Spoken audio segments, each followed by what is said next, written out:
आपको बताएंगे प्याज की उन्नत खेती की A to Z संपूर्ण जानकारी, यानी ऑनियन फार्मिंग की A to Z जानकारी आपको इस वीडियो पर मिलने वाली है। शुरू से लेके आप इस वीडियो को एंड तक ज़रूर देखिए। तो इस वीडियो पर हम आपको बताने वाले हैं प्याज की खेती हमको कब करनी चाहिए, मिट्टी और अनुकूल टेम्परेचर, खेत तैयार, नर्सरी तैयार करते समय कौन सी सावधानी रखनी चाहिए, रबी और खरीफ की फसलों के लिए उन्नत कौन सी किस्म है, बीज उपचार हमको कौन से फंगीसाइड से करना चाहिए, इसके अलावा प्रति एकड़ बीजों की कितनी आवश्यकता पड़ती है। यदि हमारे किसान भाई ड्रिप सिंचाई से, ड्रिप सिस्टम से कर रहे हैं तो उसके लिए जो खाद का शेड्यूल फर्टिगेशन है वह कैसा रखना चाहिए, कितने mm की ड्रिप एरीगेशन लगानी चाहिए। इसके अलावा जो प्याज का प्लांट्स होता है उसको ट्रांसफ़र करते समय नर्सरी से क्या सावधानी रखनी चाहिए, और पानी की रिक्वायरमेंट यानी पानी की कितनी आवश्यकता पड़ती है, पौधे से पौधे की दूरी, और प्रारंभिक अवस्था में जब ग्रोथ ना हो तब हमको क्या करना चाहिए।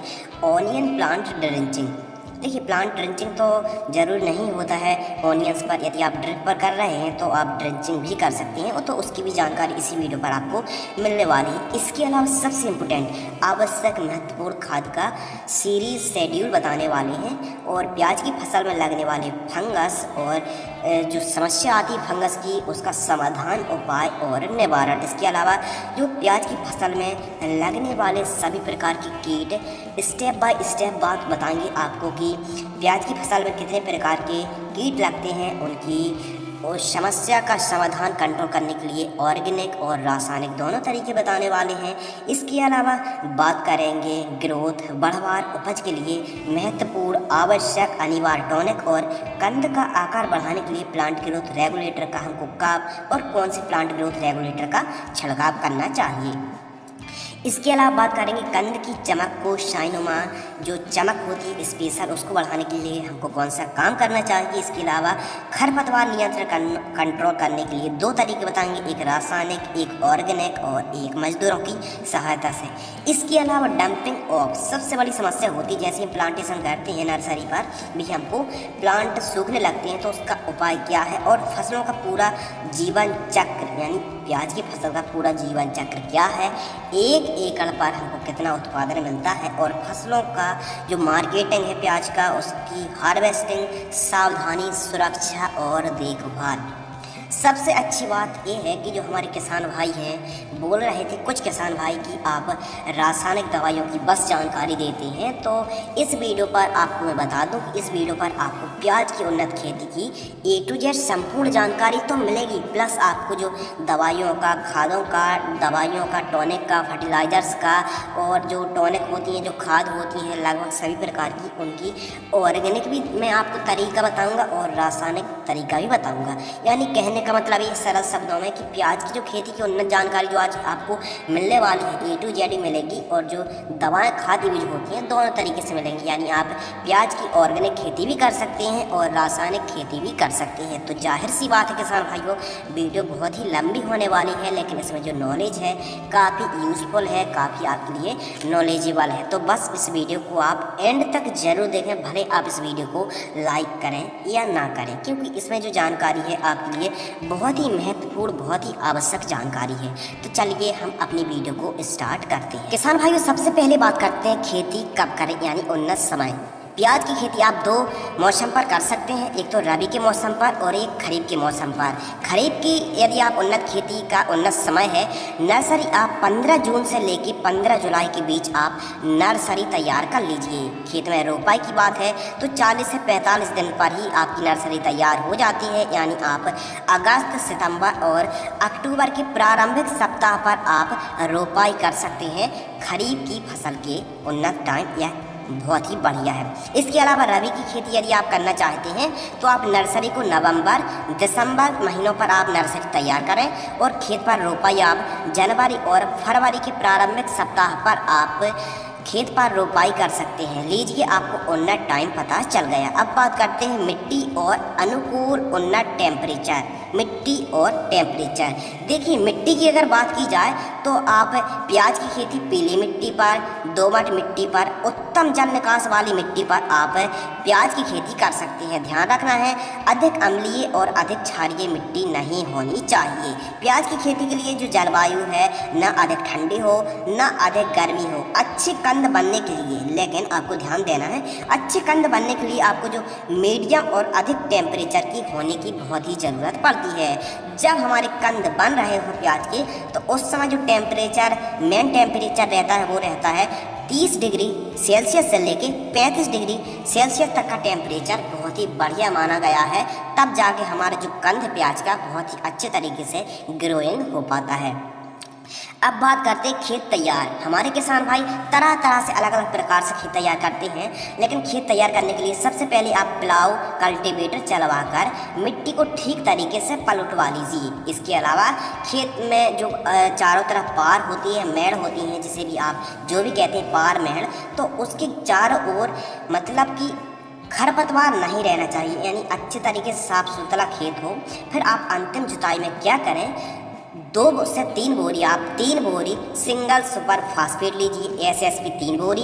इसके अलावा आप 1 बोरी डीएपी और 30 किलोग्राम आपको यूरिया लेना है और 1 से 2 ट्राली गोबर की पकी हुई खाद को खेत में अच्छे तरीके से बिखेर दीजिए और रोटोवेटर की सहायता से आप मिट्टी को भुरभुरी करा लीजिए, खेत को समतल करा लीजिए। इसके अलावा आप नाली पार या मेड़ बनवा लीजिए जहाँ पर आपको प्लांटेशन करना है। इसके अलावा नर्सरी तैयार करना और नर्सरी तैयार करते समय रखने वाली इस्तेमाल करने वाली जो सावधानी, कौन सी सावधानी बरतने वाली जो सावधानी होती है क्या है, नर्सरी तैयार करना। देखिए नर्सरी तैयार करते समय बहुत ही सावधानी रखनी चाहिए। सबसे पहले आइए जानते हैं नर्सरी प्याज की जो नर्सरी है 40 से 45 दिनों पर आपकी जो प्याज की नर्सरी तैयार हो जाती है। इसके अलावा नर्सरी पर जो नर्सरी होती है डंपिंग ऑफ, यानी पौधे जिसे हम बोलते हैं मर जाते हैं नर्सरी पर, तो उसके लिए क्या करना है, मैंकोजेब फंगीसाइड को आप 1 लीटर पानी पर 1 ग्राम की दर से स्प्रे कर सकते हैं। ये तो हो गया रासायनिक तरीका। अब ऑर्गेनिक तरीका यदि देखा जाए तो यानी जब हमारी नर्सरी है डंपिंग ऑफ ना हो, पौधे ना मरें, तो उसके लिए हमको चूल्हे की जो राख होती है, कंडे की राख होती है, उसको आपको मतलब प्लांटेशन पर धुरक देनी चाहिए या फिर उड़ा देनी चाहिए। जैसे ही 40 से 45 दिन से, ध्यान रखना एक बात बहुत ही ज़्यादा, आपको 40 से 45 दिन से अधिक की नर्सरी नहीं होनी चाहिए।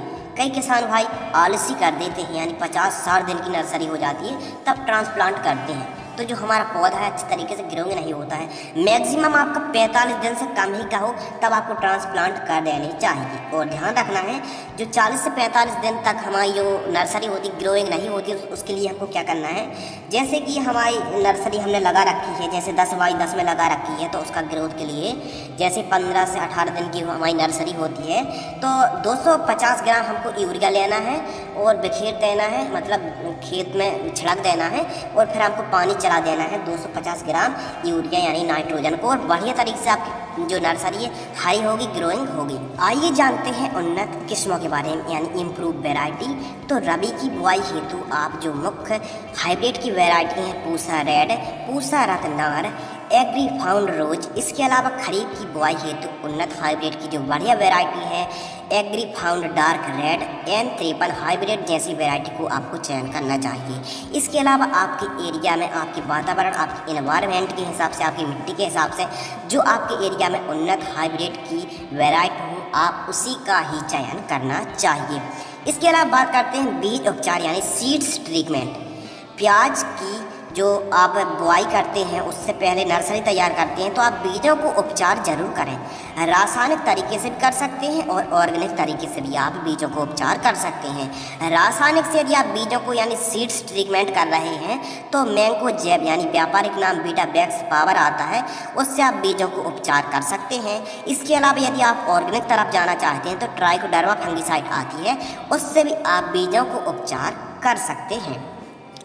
आइए किसान भाइयों जानते हैं प्रति एकड़ बीजों की आवश्यकता, यानी 1 एकड़ पर कितने सीड्स लग जाती हैं। तो 1 एकड़ पर 3 किलोग्राम से 3.5 किलोग्राम 1 एकड़ पर बीज लग जाते हैं, या फिर यूँ कह सकते हैं कि 1 हेक्टेयर पर 8 किलोग्राम से लेके 9 किलोग्राम बीज पर्याप्त होते हैं 1 हेक्टेयर के लिए, और 1 एकड़ के लिए 3 किलोग्राम से लेके 3.5 किलोग्राम 1 एकड़ पर बीज लग जाते हैं। ड्रिप सिंचाई, यदि हमारे किसान भाई सिंपल तरीके से प्याज की खेती कर सकते हैं और ड्रिप पर भी हमारे किसान भाई प्याज की खेती कर सकते हैं। यदि आप सिंपल तरीके से कर रहे हैं तो भी आप प्याज की उन्नत खेती कर सकते हैं, लेकिन यदि आपका बजट है और आप ड्रिप लगाना चाहते हैं तो जो बढ़िया है 16 mm और 20 mm दोनों ठीक रहेंगे। आप किसी का भी चयन कर सकते हैं। यदि आप जल्दी सिंचाई चाहते हैं तो 20 mm और थोड़ा सा धीरे धीरे सिंचाई चाहते हैं तो 16 mm ड्रिप आप लगा सकते हैं। सिंपल खेती पर यदि आप कर रहे हैं सिंपल खेती प्याज की, तो आप नाली बार या मेड़ बना लीजिए और पाइप को खोलकर आप पानी चला सकते हैं और आप बहा भी सकते हैं क्यारियों और नालियों की सहायता से। तो कोई दिक्कत नहीं, मैं आपको फोर्स नहीं करूंगा कि आप ड्रिप पर ही आप प्याज की खेती करें। हम दोनों तरीके से उन्नत उत्पादन ले सकते हैं। इसके अलावा बात करते हैं प्लांट टू प्लांट डिस्टेंस, यानी पौधे से पौधे की दूरी हमको क्या रखनी चाहिए। पौधे से पौधे की जो दूरी है डिस्टेंस है 8 से 10 सेंटीमीटर रखना चाहिए, और कतार से कतार की जो दूरी है डिस्टेंस है 8 सेंटीमीटर पर्याप्त होता है। क्यारी से क्यारी या फिर आप जो भी कहते हैं पाहटा से पाहटा की जो दूरी है 1 फीट आप रख सकते हैं, यह डिस्टेंस पर्याप्त होता है। इसके अलावा बात करते हैं नर्सरी में प्लांट ट्रांसफ़र, यानी जब हमारी नर्सरी तैयार होती है प्लांट ट्रांसफ़र करते हैं तो 40 से 45 दिनों में नर्सरी तैयार हो जाती है। इसके अलावा जहाँ भी आपको रोपाई करनी है वहाँ पर ही नमी होना चाहिए, और जहाँ से आप प्लांट निकाल रहे हैं और जहाँ प्लांट ट्रांसफ़र कर रहे हैं हल्की नमी होना बहुत ही ज़रूरी होता है। और ध्यान रखना है जब आप नर्सरी यानी पौधे उखाड़ एक जगह से निकालें और उन पौधे को आप टॉप की साइड्स आपको काट देना है और डंठल टाइप के आपको कर देना है। इसके अलावा 10-10 सेंटीमीटर के शीश बचना चाहिए। बाकी शीश अवशेष ऊपर का टॉप्स जो साइड्स होता है उसकी जो टॉप साइड्स होते हैं जिसे हम फुन्नई भी बोलते हैं उनको आप काट सकते हैं और आप प्लांटेशन कर सकते हैं। ध्यान रखना नमी होना बहुत ही ज़रूरी है। इसके अलावा बात करते हैं पानी की रिक्वायरमेंट, यानी आपको पानी की आवश्यकता कितनी पड़ती है प्याज की खेती में। रोपाई करते समय कई जगहों पर सूखे खेत पर ही रोपाई कर देते हैं और कई राज्यों पर पानी चलाकर प्लांटेशन करते हैं।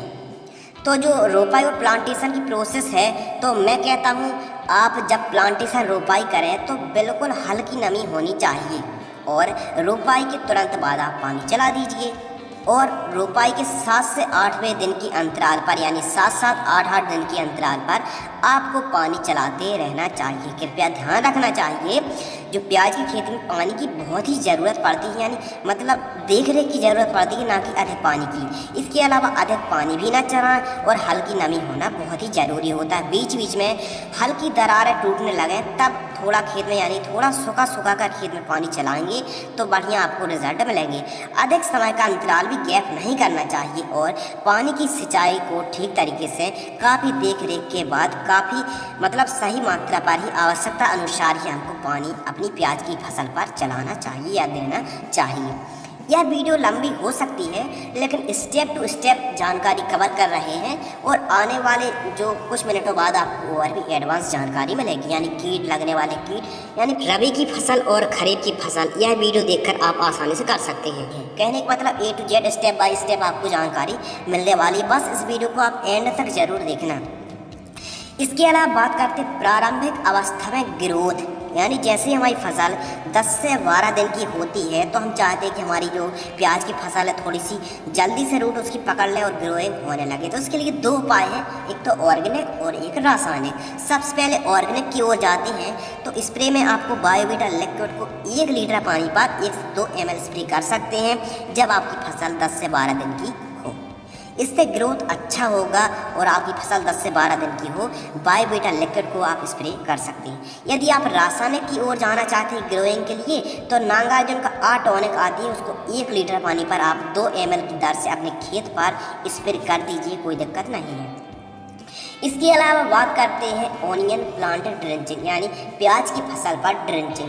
देखिए मैं आपको बिल्कुल नहीं कहूँगा कि आप जो ऑनियन की फसल कर रहे हैं उस पर ड्रेंचिंग करें। यदि आप ड्रिप पर कर रहे हैं तो ड्रेंचिंग कर सकते हैं, और यदि आपका बजट है तो आप ड्रेंचिंग कर सकते हैं। इसके भी दो तरीके हैं, एक तो ऑर्गेनिक और एक रासायनिक। और मैं आपको एक ही बात कहना चाहता हूँ कि जो मैं आपको दवाइयाँ, खाद और जानकारी बता रहा हूँ, यदि आपके हिसाब से उस प्रकार की समस्या है तो भी आप दवाइयों को, खादों को और इस जानकारी को इस्तेमाल करें।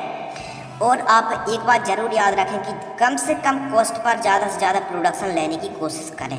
लेकिन जो महत्वपूर्ण, काफ़ी घातक, काफ़ी समस्यामय जो कीट आते हैं, प्रकोप होता है, तो उसी का निवारण करने के लिए यह वीडियो बनाई जा रही है। तो यह वीडियो केवल आपके लिए एजुकेशन पर्पस है, कोई भी दवाइयों का, किसी भी कंपनी का प्रचार प्रसार करना बिल्कुल भी नहीं है। ओनियन प्लांट ड्रेंचिंग, सरल शब्दों में कह सकते हैं पौधे की रोपाई के बाद सेहत, ताकत, मजबूती प्रदान करने के लिए आप ऑर्गेनिक और रासायनिक दोनों तरीके से प्लांट ड्रेंचिंग कर सकते हैं। यदि आप ऑप्शनल है ड्रेंचिंग करना, यानी प्याज की फसल पर, यदि आप प्याज की फसल में उतनी आवश्यकता नहीं पड़ती है प्लांट ड्रेंचिंग की, तो आप ड्रिप की सहायता से यदि करना चाहते हैं, बजट है तो आप दे सकते हैं। सबसे पहले आप अधिकतम 2 ड्रेंचिंग करें। फर्स्ट ड्रेंचिंग आप ऑर्गेनिक कर सकते हैं और रासायनिक भी कर सकते हैं, जो आपको पसंद आए। ऑर्गेनिक के लिए आपको क्या करना है, ड्रेंचिंग की बात कर रहा हूँ। फर्स्ट ड्रेंचिंग, जब आपकी फसल 2 से 3 दिन की हो तब आपको 1 किलोग्राम ह्यूमिक एसिड लेना है। इसके अलावा 500 ग्राम गन्ने का गुड़ लेना है और 2 से 4 लीटर आप गौमूत्र प्रति एकड़ की दर से 500 लीटर पानी पर घोलकर आप खेतों पर, जड़ों के पास छोड़ दीजिए, या फिर आप ड्रिप पर छोड़ दीजिए जब आपकी फसल 2 से 3 दिन की हो। ये तो हो गया ऑर्गेनिक तरीका। अब बात करते हैं रासायनिक तरीके में।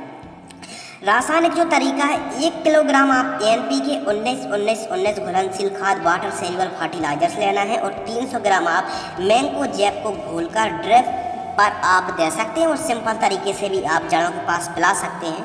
ऐसी ड्रेंचिंग करने से दूसरे तीसरे दिन रोपाई के बाद यदि हम ड्रेंचिंग कर देते हैं तो काफ़ी अच्छे तरीके से ग्रोइंग उपज उत्पादन होता है। और यदि आपका बजट नहीं है तो मैं तो कहता हूँ भब्बड़ पर या फिर इस प्रकार की समस्या पर पड़ने की कोई ज़रूरत नहीं है, कोई ज़रूरत नहीं है आपको ड्रेंचिंग करने की। चलिए आगे बढ़ते हैं, बात करते हैं प्याज की फसल के लिए आवश्यक, महत्वपूर्ण और अनिवार्य खादों का शेड्यूल। काफ़ी ज़्यादा जानकारी इस वीडियो पर भरी हुई है और अभी इम्पोर्टेंट टॉपिक आ चुका है, तो आप नोट भी कर सकते हैं। और कृपया ध्यान से तो आपको सुनना ही सुनना है, बहुत ही महत्वपूर्ण टॉपिक अब चालू होता है। यानी प्याज की फसल के लिए आवश्यक, महत्वपूर्ण और अनिवार्य खादों का जो शेड्यूल है आपके लिए स्पेशल तैयार किया गया है। इसके लिए मैं आपको 2 तरीके से शेड्यूल बताता हूँ, एक तो ऑर्गेनिक तरीके से, एक रासायनिक तरीके से। यानी आप ऑर्गेनिक तरीके से भी प्याज की खेती कर सकते हैं और रासायनिक तरीके से भी प्याज की खेती कर सकते हैं। सबसे पहले ऑर्गेनिक खाद के बारे में बात करते हैं। जैसे ही हमारी फसल प्रति एकड़ की दर से मैं पूरी जानकारी आपको बता रहा हूँ। ऑर्गेनिक खाद का शेड्यूल, जैसे ही हमारी फसल 10 से 12 दिन की होती है तो हमको एक MBF कंपनी का सुपर ह्यूमिक गोल्ड फर्टिलाइजर्स आती है, जो पूरी तरह ऑर्गेनिक एग्रीकल्चर पर निर्भर है। 5 किलोग्राम आपको लेना है और जड़ों के पास देना है प्रति एकड़ की सहायता से, और ड्रिप पर भी आप छोड़ सकते हैं, कोई दिक्कत की बात नहीं है। लीजिए 10 से 12 दिन की है MBF कंपनी का ह्यूमिक जो गोल्ड सुपर आता है, उसको 5 किलोग्राम 1 एकड़ पर दे सकते हैं। जैसे ही हमारी फसल 25 दिन की होती है लगभग, तो थोड़ा सा और ग्रोइंग के लिए हम इफ़को कंपनी की सागरिका दानेदार ग्रेन्यूल्स फॉर्म में आती है, उसको आप 5 किलोग्राम 1 एकड़ पर जड़ों के पास दीजिए और पानी चला दीजिए। इसके अलावा जैसे ही हमारी फसल लगभग 35 दिन की होती है तो बायोवीटा दानेदार आता है, जो 100% ऑर्गेनिक होता है, जो समुद्री शैवाल से निर्मित होता है, एस्कोफाइलम नोडोसम।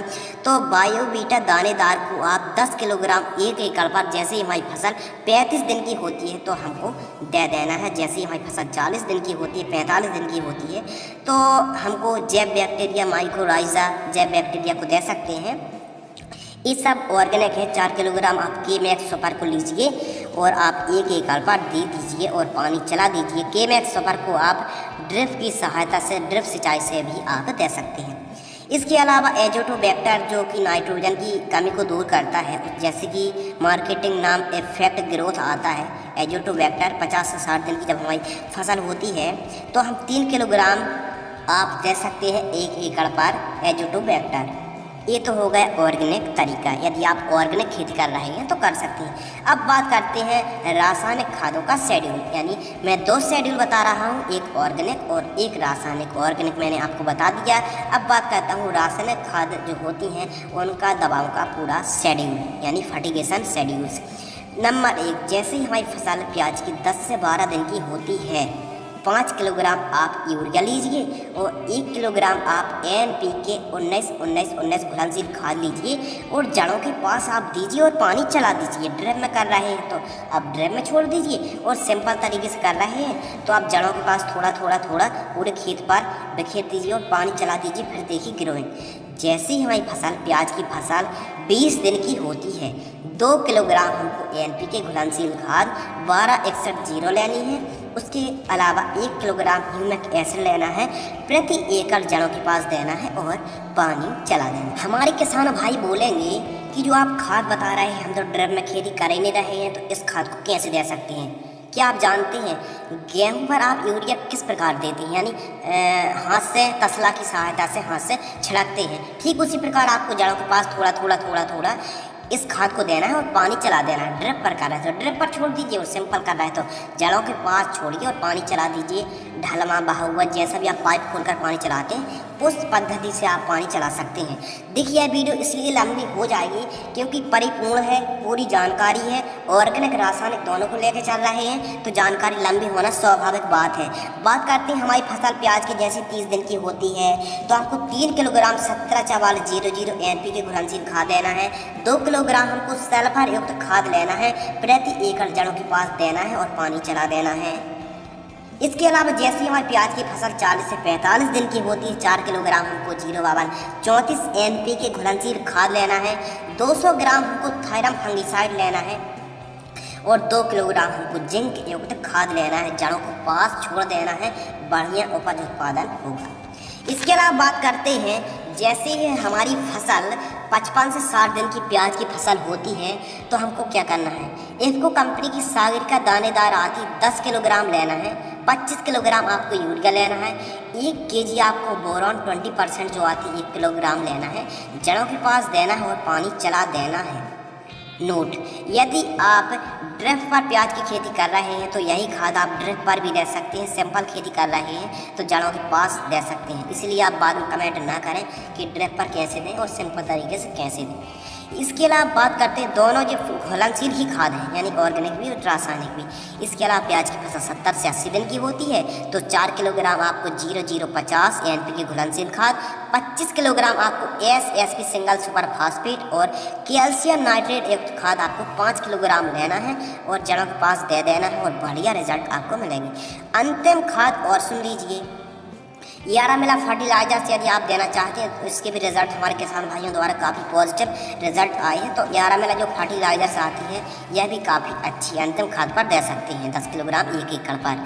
यदि आप यारामिला फर्टिलाइजर्स को नहीं देना चाहते हैं तो अंतिम खाद जैसी हमारी फसल 100 से 110 दिन की होती है तो सल्फर युक्त खाद 5 किलोग्राम, 052-34 5 किलोग्राम, क्रिस्टल का बर्टागो इंसेक्टिसाइड आती है उसको भी आपको ले लेना है ताकि जो जड़ों के पास काटने वाले कीट का प्रकोप देखने के लिए ना मिले।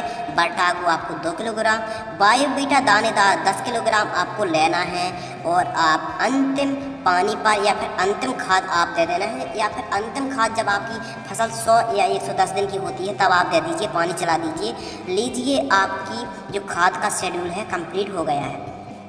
याद रखना है यदि आपको लग रहा है कि यह खाद थोड़ी सी महंगी है या फिर कॉस्टली है या फिर कुछ ज़्यादा ही खर्च आ जाएगा तो आप इस खाद को सीधा 50% कर लीजिए, यानी सीधा इस खाद को आधा कर लीजिए।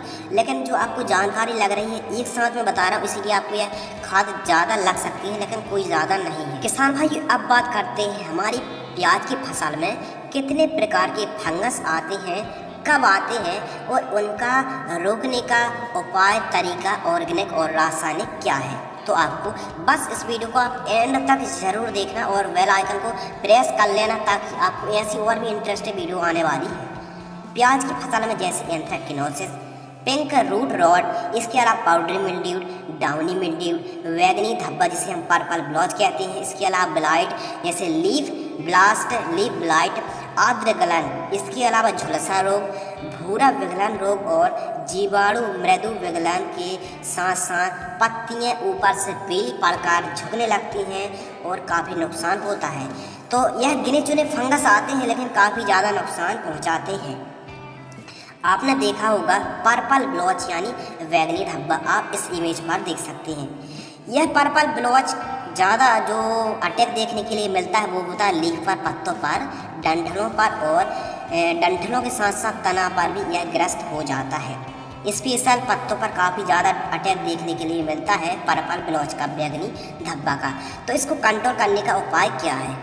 आपको AM45 लेना है, यानी इंडोफिल का जो मैंकोजेब 45% उसको आपको ले लेना है। इंडोफिल 45 को लेना है आपको 300 ग्राम 1 एकड़ के लिए। इसके अलावा सिजेंटा कंपनी की जो स्प्लैश यानी सिजेंटा क्रिस्टल की स्प्लैश फंगिसाइड आती है जिसमें क्लोरोथालोनिल 75% WP, उसको आपको 150 ग्राम लेना है। यानी M45 को आपको 300 ग्राम और आपको सिजेंटा की स्प्लैश फंगिसाइड आती है उसको 150 ग्राम आपको लेना है, मिक्स करना है और 1 एकड़ पर छिड़काव कर देना है। जब भी आपकी फसल पर बैंगनी धब्बा यानी पर्पल ब्लॉच का अटैक देखने के लिए मिले, मुख्य अवस्था में यह अटैक देखने के लिए मिलता है, तब आप स्प्रे कर सकते हैं। इसके अलावा बात करते हैं आर्द्र गलन यानी डंपिंग ऑफ। रोपाई की जैसे ही हम रोपाई कर देते हैं तो हमारे जो पौधे होते हैं डंपिंग ऑफ यानी मरने लगते हैं। उसके लिए आपको मैंने पहले ही बता दिया कि आप रोपाई के समय ही बीजों को उपचार कर लें। उसके अलावा जैसे ही आप प्लांटेशन करते हैं, प्लांटेशन करने से पहले जब आप प्लांट नर्सरी से निकालते हैं, जब आप उसकी टॉप सीड्स को कट करते हैं तो उस समय आपको क्या करना है, 15 लीटर आपको पानी लेना है, 15 से 20 लीटर, और उस पर आपको 300 ग्राम कार्बेंडाजिम आपको मिला देना है। और जो प्लांट्स की जड़ें होती हैं, रूट होती हैं, उनको डुबो कर आपको प्लांटेशन कर देना है। जैसे एक कंपनी की यामाटो जिसमें कार्बेंडाजिम है उसको ले सकते हैं और घोल को जड़ों को डुबा कर आप प्लांटेशन कर दीजिए। आपके जो प्लांट हैं बिल्कुल भी डंपिंग ऑफ नहीं होंगे। किसान भाइयों, हमारी प्याज की फसल में और भी तरह तरह प्रकार के फंगस आते हैं। यह जानकारी काफ़ी यूज़फुल है। काफ़ी मेहनत के बाद, काफ़ी एक्सपेरिमेंट करने के बाद, मैं खुद एक किसान हूँ, इसलिए मैं आपको जानकारी दे रहा हूँ, आपको सही जानकारी ही दूंगा। यदि आपको वीडियो पसंद आ तो आप लाइक कर सकते हैं। आइए अपनी वीडियो को आगे बढ़ाते हैं। प्याज की फसल में पाउडरी मिल्ड्यू जैसा फंगस आता है तो आपको क्या करना है, BASF कंपनी की एक्रोवेट कंप्लीट फंगिसाइड आती है, उसको आपको 200 ग्राम 1 एकड़ पर 200 लीटर पानी पर छिड़काव कर सकते हैं। इसके अलावा अब बैंगनी धब्बा यानी पर्पल ब्लॉच बड़ी मात्रा पर हो गया यानी कंट्रोल ही नहीं हो रहा है, तो हमको क्या करना चाहिए, यानी एक साथ हमारी फसल पर, प्याज की फसल पर बैंगनी धब्बा यानी पर्पल ब्लॉच है और ब्लाइट है, दोनों को एक साथ आप कंट्रोल कर सकते हैं। कॉपर ऑक्सीक्लोराइड को आप स्प्रे कर सकते हैं। जैसे सिजेंटा क्रिस्टल की ब्लू कॉपर फंगिसाइड आती है जिसमें कॉपर ऑक्सीक्लोराइड है, या फिर किसी भी आप अन्य कंपनी का ले सकते हैं। पर्पल ब्लॉच और ब्लाइट को एक साथ आप नियंत्रण कर सकते हैं कॉपर ऑक्सीक्लोराइड से। कॉपर ऑक्सीक्लोराइड को आपको 1 एकड़ पर 400 ग्राम स्प्रे करना चाहिए 200 लीटर पानी पर। अब बात करते हैं प्याज की फसल पर डाउनी मिल्ड्यू यानी पत्तियां जो होती हैं ऊपर से सूखने लगती हैं, पीली पड़कर ग्रोथ रुक जाती है, एकदम स्टॉप हो जाती है और टोटल पत्तियां ऊपर से सूखने लगती हैं। यानी किसान भाइयों, कहने का मतलब ये है हमारी फसलों पर डाउनी मिल्ड्यू भी है, विलाइट भी है, लीफ विलाइट भी है। तो ऐसी कंडीशन में यानी पत्तियां पीली होकर ऊपर से झुकने लगे और ग्रोथ बढ़वार उपज रुक जाए तो बायर कंपनी का एरिड फंगिसाइड आता है जिसमें फ्यूजीफाइल AL 80% है, उसको आप 200 ml 1 एकड़ पर स्प्रे कर सकते हैं।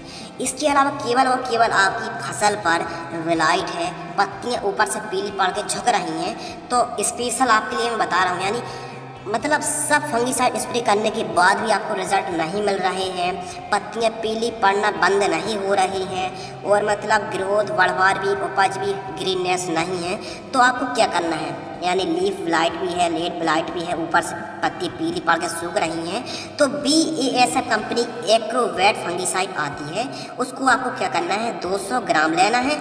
और पोलीराम, BASF कंपनी का पोलीराम फंगीसाइड आता है उसको आपको 400 ग्राम लेना है, यानी एक्रोबैट को 200 ग्राम और पोलीराम को 400 ग्राम लेना है और 1 एकड़ पर 200 लीटर पानी पर मिक्स करके छिड़काव कर देना है।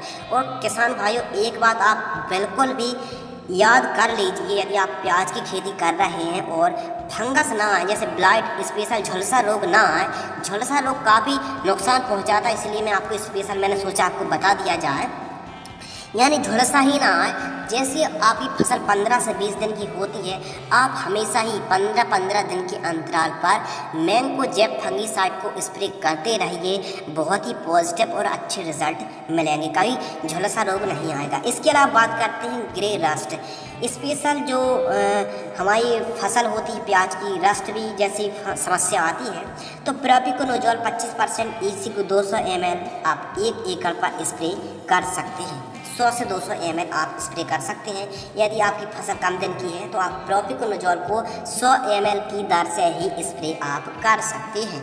इसके अलावा हमारी फसल पर ब्लास्ट भी है, रॉट भी है, एंथ्रेक्नोसिस भी है, पर्पल ब्लॉच भी है, ब्लाइट भी है, इसके अलावा ओनियन स्मट भी है। इसके साथ ही एक साथ इन सभी को हमको नियंत्रण करना है। तो मैंकोजेब आपको 200 ग्राम लेना है और एक PI इंडस्ट्री का कीटाजिन फंगीसाइड आता है, कीटाजिन 48% EC, इसके अच्छे बहुत ही पॉजिटिव रिजल्ट मिले हैं। मैंकोजेब को और कीटाजिन को दोनों को मिक्स करके स्प्रे कर देना है। आपको 1 एकड़ पर कीटाजिन को 100 ml लेना है, मैंकोजेब को 200 ग्राम लेना है, स्प्रे कर देना है। बहुत ही अच्छे बढ़िया रिजल्ट आपको मिलेंगे। ये तो हो गई रासायनिक तरीके से आप फंगस को कंट्रोल कर सकते हैं, लेकिन जो हमारे किसान भाई हैं ऑर्गेनिक वाले भी हैं, तो ऑर्गेनिक में भी हम बता दें कि लगभग सभी एक साथ आप कंट्रोल कर सकते हैं फंगस को। सनमुखा का जो मोक्षा फंगीसाइड आता है 250 ml स्प्रे कर सकते हैं। बायो फर्टिलाइजर्स अंक कैलिबर आता है 300 ml 1 एकड़ पर स्प्रे करें, यह भी काफ़ी हद तक फंगस को कंट्रोल करके रखते हैं। यह आप पर डिपेंड है कि आप ऑर्गेनिक तरीका अपनाना चाहते हैं या फिर रासायनिक तरीका अपनाना चाहते हैं। मैं तो कहता हूँ आप एक ही दम से रासायनिक को छोड़कर ऑर्गेनिक पर तो नहीं आ सकते हैं, लेकिन धीरे धीरे आप कुछ मात्रा पर ऑर्गेनिक भी इस्तेमाल आप कर सकते हैं। प्याज की फसल में लगने वाले कीट, यानी प्याज की फसल पर कितने प्रकार के कीट आते हैं, कब आते हैं, और ऐसी कंडीशन में मैं आपको बता दूं कि जो मैंने अभी फंगस बताए हैं, जब आपको फंगस का अटैक हो तब आप स्प्रे कर सकते हैं। यदि आपकी फसल हरी भरी है, कोई फंगस नहीं है, तो आप फंगीसाइड को स्प्रे करने की कोई ज़रूरत नहीं है। और फंगस आ रहे हैं तो शुरुआती अवस्था में ही फंगीसाइड को स्प्रे करना चाहिए। अब बात करते हैं प्याज की फसल में कितने प्रकार के कीट आते हैं, कब आते हैं, उनसे क्या समस्या होती है और उनको निवारण करने की क्या क्या तरीके हैं। तो मैं तो आपको हमेशा से ही मतलब इस वीडियो पर स्टार्टिंग से ही 2 तरीके बताते आ रहा हूँ, एक तो ऑर्गेनिक और एक रासायनिक, यानी हमारी फसल के। सबसे पहले तो जान लेते हैं कि कितने प्रकार के कीट आते हैं, जैसे कि थ्रिप्स, सुंडी, कटुआ सुंडी, और प्याज की जो मक्खी होती है शीर्ष की भेदक कीट होता है। इसके अलावा छोटी बड़ी इल्ली, थ्रिप्स होती है, सफ़ेद मक्खी होती है, या फिर जैसे पिंक वर्म होती है, मल्च होती है, मच्छर। इसके अलावा तरह तरह की इल्लियाँ होती हैं, तना छेदक होती है, माहू, हॉपर्स, मिलीबग, और सबसे ज़्यादा अटैक होता है थ्रिप्स का। तो इन सभी को कंट्रोल करने के लिए ऐसी दवाइयाँ बता रहा हूँ जो एक साथ कंट्रोल कर सकती हैं। सबसे पहले बात करते हैं ऑर्गेनिक, फिर बात करेंगे रासायनिक। ऑर्गेनिक पर आप एक साथ इल्लियों का, थ्रिप्स का और रस चूसक चबाने वाले कीटों को कंट्रोल करना चाहते हैं तो आपको क्या करना है। ऑर्गेनिक पर डाव एग्रोसाइंस की जो सक्सेस इंसेक्टिसाइड आती है 80 ml आपको 1 एकड़ पर स्प्रे करना है। जब भी आपकी प्याज की फसलों पर, याद रखना प्याज की जो पत्ती होती हैं उनको आप दूर दूर करके देखें, कहीं अंदर जो रस चूसक कीट होते हैं वो प्याज के पत्तों की हमेशा अंदर साइड अटैक करते हैं, जो देखने में काफ़ी मुश्किल होता है। प्याज के जो रस होते हैं उसको चूसने का काम करते रहते हैं, प्याज की फसल कमज़ोर कर देते हैं। तो उसके लिए डाव एग्रोसाइंस की डेलीगेट भी आती है और सक्सेस भी आती है। सक्सेस को आप डाव एग्रोसाइंस की सक्सेस इंसेक्टिसाइड को आप 80 ml 1 एकड़ पर 200 लीटर पानी पर स्प्रे कर सकते हैं जब भी आपकी प्याज की फसल पर कीटों का अटैक है। इसके अलावा यह सभी कीटों को नियंत्रण करती है डाव की सक्सेस। इसके अलावा डेलीगेट भी ग्रीन लेवल की इंसेक्टिसाइड, स्पाइनोटोरम 11.7%, यह भी इंसेक्टिसाइड है और सभी कीटों को इल्ली हो, थ्रिप्स हो, रस चूसा कीट हो, चबाने वाले कीट हो, डेलीगेट भी सभी को कंट्रोल करती है। आपको डाव एग्रोसाइंस की जो डेलीगेट आती है उसको भी आपको 100 ml 1 एकड़ पर स्प्रे करेंगे तो भी आपको अच्छे रिजल्ट मिलेंगे। इसके अलावा रस चूसा कीटों को नियंत्रण करती है सन्मुखा कंपनी की जो तेजस इंसेक्टिसाइड आती है, यह भी आप ऑर्गेनिक तौर पर इस्तेमाल कर सकते हैं। अब बात करते हैं रासायनिक तरीका। आपको जो पसंद है आप उससे इस्तेमाल कर सकते हैं, लेकिन जो मैं आपको ऑर्गेनिक बता रहा हूँ वह भी 100% रिजल्ट देगा और जो रासायनिक बता रहा हूँ उससे भी आपको 100% रिजल्ट मिलेगा। तो रासायनिक सुनिए, जैसे रस चूसा कीटों को कंट्रोल करने के लिए आपको क्या करना चाहिए। जब भी आपकी फसल पर इल्ली, थ्रिप्स और अन्य कीटों और आपको उड़ने वाले जो कीट होते हैं तब अटैक हो तब आप स्प्रे कर सकते हैं। रस चूसा कीटों के लिए क्रिस्टल सिजेंटा कंपनी की अलीका इंसेक्टिसाइड आती है, 80 ml 1 एकड़ पर स्प्रे कर सकते हैं। सिजेंटा क्रिस्टल की पॉलीट्रिन इंसेक्टिसाइड आती है, 250 ml स्प्रे कर सकते हैं जब भी आपकी फसलों पर कीटों का प्रकोप देखने के लिए मिले। बायर कंपनी की कॉन्फिडोर सुपर आती है, 50 ml 1 एकड़ पर स्प्रे कर सकते हैं, यह भी रस चूसा कीटों को कंट्रोल करती है। घरडा कंपनी की पुलिस इंसेक्टिसाइड आती है, 200 ml 1 एकड़ पर स्प्रे करेंगे तो आपको अच्छे रिजल्ट मिलेंगे। चूसने वाले कीटों को जो रस चूसा कीट होते हैं, इल्ली होती है, थ्रिप्स होती है, उसकी बात आगे करेंगे, लेकिन जो थ्रिप्स होती है रस चूसा कीट होती है। इसके अलावा कहने का मतलब ये है प्याज में रस चूसा कीटों का अटैक है तो आप घरडा का पुलिस, सिजेंटा की अलीका, सिजेंटा की पॉलीट्रिन को आप स्प्रे कर सकते हैं। बायर कंपनी कॉन्फिडोर स्प्रे, किसी को भी आप एक का चयन करके स्प्रे कर सकते हैं। अब बात करते हैं इल्लियाँ, यानी प्याज की फसल पर बड़ी मात्रा पर बड़े कीट हैं जैसे इल्लियाँ हैं, पत्ते को काटने वाले कीट हैं, तने को काटने वाले कीट हैं, तो बायर कंपनी की सोलेमन को 1 एकड़ पर 100 ml स्प्रे करें। सभी इल्लियों को आप एक साथ कंट्रोल कर सकते हैं, चूसने वाले कीटों को भी आप एक साथ कंट्रोल कर सकते हैं बायर कंपनी की सोलेमन इंसेक्टिसाइड से। इसके अलावा किसान भाइयों, यदि आप और दूसरी इंसेक्टिसाइड का इस्तेमाल करना चाहते हो, घरडा कंपनी की किंग डोक्सा जो आती है, किंग डोक्सा इंडोक्सा कार्ब, इसको आप 100 ml स्प्रे कर सकते हैं 1 एकड़ पर, सभी कीटों को नियंत्रण करेगी। इसके अलावा अदामा इंडिया कंपनी की इंपीरियल इंसेक्टिसाइड आती है, यह भी जो काटने वाले कीट होते हैं, चबाने वाले कीट होते हैं, तो अभी आप अदामा इंडिया कंपनी की इंपीरियल इंसेक्टिसाइड को 150 ml 1 एकड़ पर स्प्रे कर सकते हैं। बायर कंपनी की मोमेंटो एनर्जी आती है, यदि कंट्रोल कीट ना हो तो आप बायर कंपनी के मोमेंटो एनर्जी को 200 ml 1 एकड़ पर स्प्रे कर सकते हैं, यह भी रस चूसा कीटों के साथ साथ इल्लियों को कंट्रोल कर सकती है।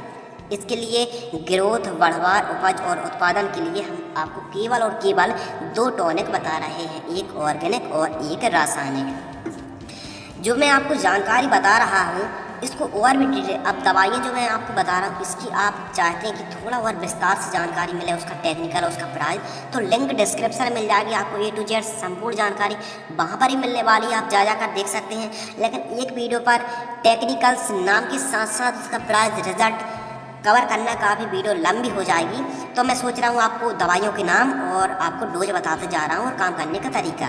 तो मोमेंटो एनर्जी को आपको 200 ml स्प्रे करना है, रस चूसा कीटों को सफाया करती है।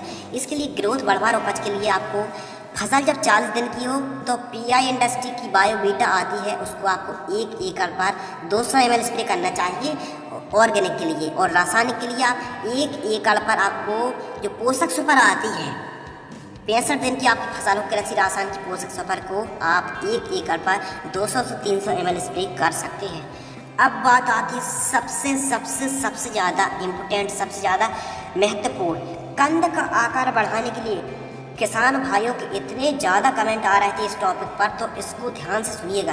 कंद का आकार बढ़ाने के लिए 2 तरीके बताऊंगा, एक ऑर्गेनिक और एक रासायनिक। सबसे पहले रासायनिक, यानी जब हमारी फसल रोपाई से 80 दिन की होती है तब हम प्लांट ग्रोथ रेगुलेटर का स्प्रे करना चाहिए, प्लांट ग्रोथ रेगुलेटर का 60 से 50 दिन के बीच में। सिजेंटा क्रिस्टल की कल्टार प्लांट ग्रोथ रेगुलेटर आती है, इतनी पॉजिटिव, इतनी अच्छे रिजल्ट हैं, बहुत ही बढ़िया रिजल्ट है। इसको आपको जड़ों के पास पिलाना है या फिर स्प्रे करना है। जैसी आपकी फसल 50 से लेके या फिर 60-65 दिन से लेके 50 दिन के बीच, जी हाँ 65 दिन से लेके 50 दिन के बीच आप प्लांट ग्रोथ रेगुलेटर कल्टार को पिला सकते हैं। जैसे कि सिजेंटा कंपनी की कल्टार प्लांट ग्रोथ रेगुलेटर आती है, उसको आप स्प्रे कर सकते हैं 1 एकड़ में आपको 100 ml स्प्रे करना बहुत ही अच्छे रिजल्ट मिलेंगे। या फिर एफएमसी की लगन आती है, दोनों पर सेम टेक्निकल पेक्लोबुटरजोल 23% आता है एससी फॉर्म में। इसको 80 से 100 ml 1 एकड़ पर स्प्रे करना चाहिए। ध्यान रखना चाहिए, महत्वपूर्ण टॉपिक ध्यान रखना चाहिए, प्लांट ग्रोथ रेगुलेटर को स्प्रे करने से पहले, स्पेशल कल्टार और लगन को स्प्रे करने से पहले, जो मुख्य रूप से कंद को बढ़ाती है, इसको आपको पानी मतलब पहले खेत में नमी होना बहुत ही ज़रूरी है, बहुत ही अनिवार्य है। यदि आप ड्रिप पर भी खेती कर रहे हैं तो ड्रिप पर आप 100 से लेके 80 से लेके 100 ml 1 एकड़ पर छोड़ सकते हैं ड्रिप की सहायता से। मैं एक बार और रिपीट कर रहा हूँ, प्याज के कंदों के आकार को बढ़ाने के लिए आप जो सिजेंटा कंपनी की कल्टार या फिर लगन आती है, उन दोनों को किसी को भी 80 से 100 ml जब आपकी फसल 60 से 80 दिन की हो तब आप ड्रिप में भी दे सकते हैं, स्प्रे भी कर सकते हैं। खेत में पहले नमी होना चाहिए। बहुत ही अच्छे तरीके से आपके प्याज के कंद में इंक्रीज होगा, वृद्धि होगी, 100% आपको रिजल्ट मिलेंगे। आप कुछ करें या ना करें, लेकिन आपकी जो फसल है 60 से 50 दिन की हो तो आप कल्टार या फिर लगन को ज़रूर अपने खेत पर इस्तेमाल करें। बहुत ही अच्छी तरीके से कंद इंक्रीज होंगे, वृद्धि होगी।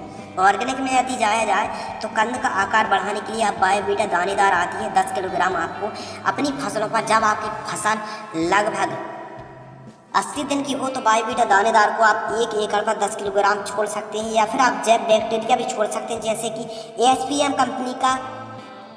कंपनी का जो आता है एचपीएम गोल्ड 4 किलोग्राम 1 एकड़ पर 70 से 80 दिन की फसल पर छोड़ सकती हैं। आपके ऊपर डिपेंड कर रहा है कि आप रासायनिक पर जाना चाहते हैं, कल्टार और जो लगन आती है उसको स्प्रे करना चाहते हैं, या फिर ऑर्गेनिक पर आप जैव बैक्टीरिया या फिर बायोवीटा देना चाहते हैं। तो आपको सेम आपको खर्च पड़ने वाला है, आप किसी का भी चयन कर सकते हैं। इसके अलावा कंद की चमक बढ़ाने के लिए, यानी कंद का साइज वृद्धि हो गई, लेकिन अब कंद की जो चमक होती है स्टोरेज भी करेंगे, यानी मार्केटिंग में सही मिलने के लिए आपको चमक होना आपके कंद में बहुत ही ज़रूरी है। बोरॉन को आप 20% जो बोरॉन आती है उसको आपको स्प्रे करना है 1 एकड़ पर 300 ग्राम। जब आपकी फसल 70 से 75 दिन की हो तो आपको बोरॉन बहुत ही ज़रूरी होता है प्याज की फसल पर चमक बढ़ाने के लिए। अब आप पर डिपेंड कर रहा है, आप स्प्रे करेंगे तो चमक बढ़ेगी, और यदि बढ़ रही है तो कोई ज़रूरत नहीं है। यदि ऑर्गेनिक पे जाया जाए कि ऑर्गेनिक तरीके से प्याज के जो कंद हैं होते हैं उसमें हमको बढ़ाना ऑर्गेनिक तरीके से, तो नीम के तेल के साथ साथ आप गौमूत्र आता है उसको स्प्रे कर सकते हैं, तो उससे भी काफ़ी हमारी जो प्याज है काफ़ी शाइनुमा रंग आता है। इसके अलावा खरपतवार नियंत्रण के लिए हमारे किसान भाई कहेंगे कि आपने पूरी वीडियो की जानकारी दी, लेकिन खरपतवार के कंट्रोल करने के लिए हमको क्या इस्तेमाल करना चाहिए। आप 2 तरीके से खरपतवार नियंत्रण कर सकते हैं। एक तो आप मजदूरों की सहायता से खरपतवार को नियंत्रण कर सकते हैं, और एक तो रासायनिक दवाइयों से भी आप खरपतवार को कंट्रोल नियंत्रण कर सकते हैं।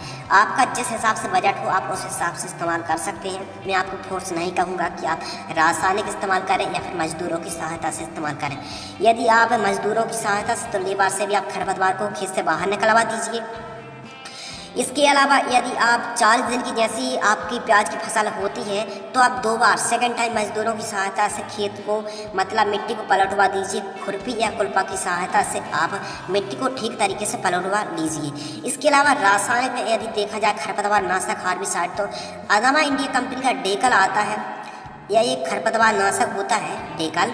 यह भी जो प्याज की फसल पर चौड़ी पत्ती और सकड़ी पत्ती के खरपतवार को नियंत्रण करता है। यह एक सेलेक्टिव खरपतवार नाशक है, ध्यान रखना है।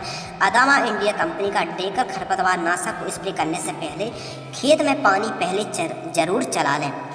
अब इसका टेक्निकल्स और अधिक जानकारी के लिए लिंक डिस्क्रिप्शन में मिल जाएगी। हालांकि यह इसी फार्म में आती है और 1 एकड़ पर 350 ml स्प्रे करना चाहिए। लेकिन जब आपकी प्याज की फसल 4 से 5 पत्ती यानी आपकी फसल लगभग 15 से 20 दिन की हो, खरपतवार 4 से 5 पत्ती के हों, तब हमको डेकल खरपतवार नाशक को छिड़काव करना चाहिए। ध्यान रखना है आपको, डेकल खरपतवार नाशक को छिड़काव करने से पहले खेत में नमी होना अनिवार्य नहीं, आवश्यक है। इसके अलावा अब बात करते हैं प्याज की फसल का जीवन चक्र, यानी बीज बोने से लेकर परिपक्व तक की जो स्टेज होती है लगभग 150 से 160 दिन लग जाती है, यानी लगभग 5 महीने तो लग ही जाते हैं।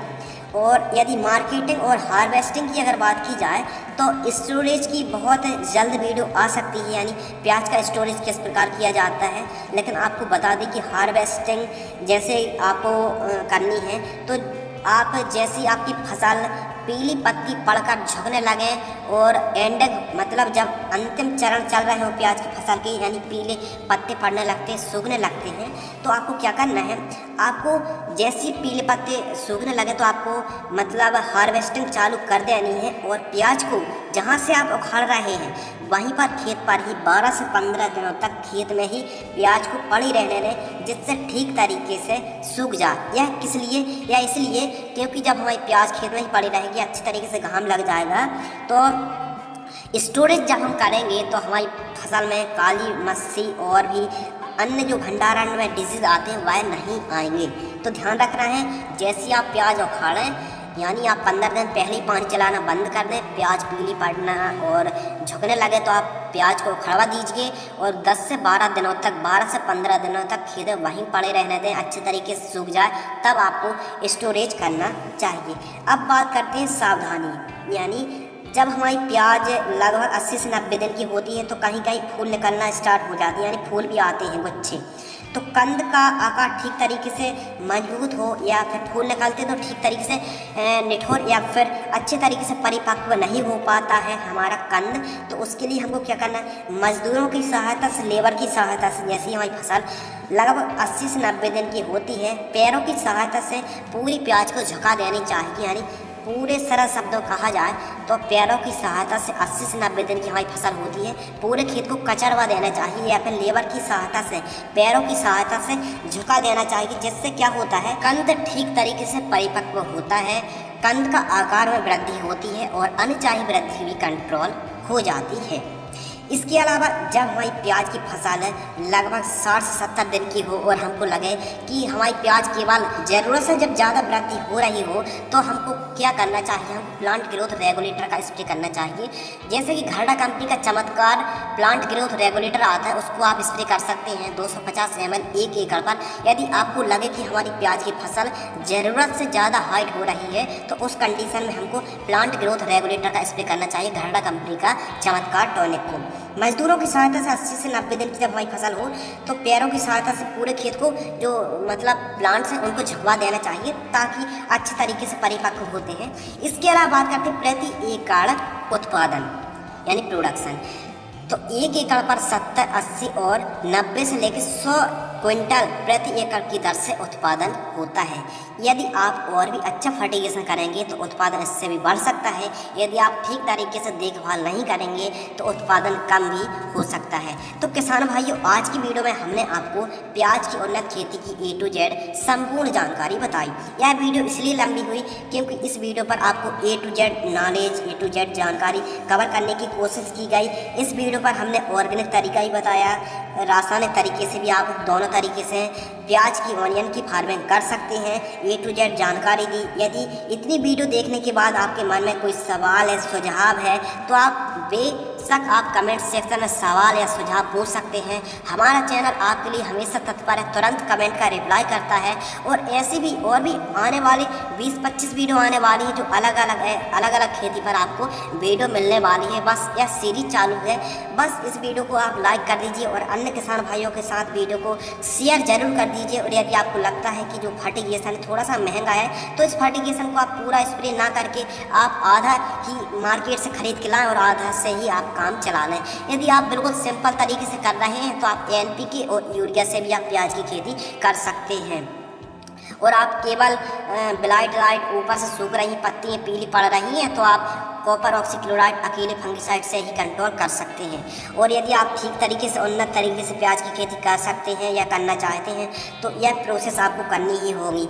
यदि मैं आपको कहूँ कि थोड़ा सा यदि इससे जो कॉस्ट कम कैसे की जा सकती है, तो आप ड्रेंचिंग मत कीजिए और बीज उपचार तो आप जरूर कीजिए। इसके अलावा आप केवल एक टॉनिक सागरिका को या फिर बायोवीटा को ही इस्तेमाल करें। और इसके अलावा जो कीटनाशक बताई हैं मैंने, केवल 1 से 2 कीटनाशक को ही इस्तेमाल करें।